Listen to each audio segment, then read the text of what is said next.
শিকদার, বয়স 50 বছর। গাজীপুরের তালুটিয়া এলাকায় জাকির শিকদারের বাড়িতে ভাড়া থাকেন তিনি। গ্রামের বাড়ি সিলেটের সুনামগঞ্জে। 6-7 বছর ধরে বাবুর্চির চাকরি করেন হাজারি কার্টেজে।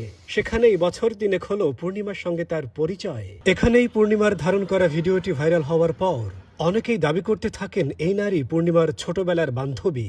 রাজিয়া আক্তারের মুখেই শুনুন পূর্ণিমার গল্প। আমার নাম রাজিয়া, হাজারির কাছে আমি চাকরি করি। পূর্ণিমা আইসে 2 বা 3 বার আয়া পড়ছে। 3বারের মাথা পূর্ণিমা আমার কিছু না আইসে। আয়া পূর্ণিমা খাবার টাবার সবকিছু ভালো পাইছে।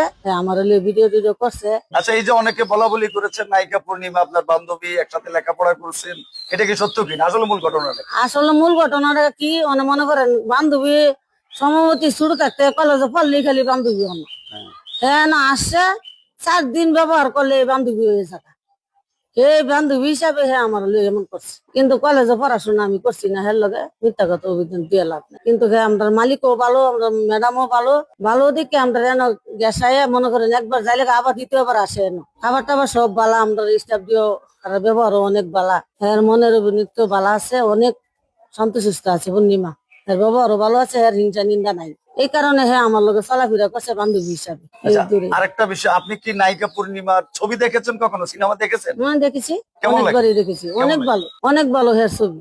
ছবি দেখে আমরা অনেক এইটারে মনে করি হ্যাঁ আরো অনেক ভালো। কিন্তু হ্যাঁ অনেক নয় আসাই আমার লোক হ্যাঁ অভিনীত ঠিক হয়ে গেছে, গা চলাচরিত্র ঠিক হয়েছে। এই হ্যাঁ আমার ভিডিও করছে, কিন্তু হ্যাঁ চলাচরিত্র অনেক ভালো, অনেক শান্ত সুস্থ। নাই কি হইলো, আমি তো একটা গরিব মানুষ, বাবুর্চি আমি চাকরি করি, সেই হিসাবে অনেক শান্তি আছে, অনেক ভালো আছে।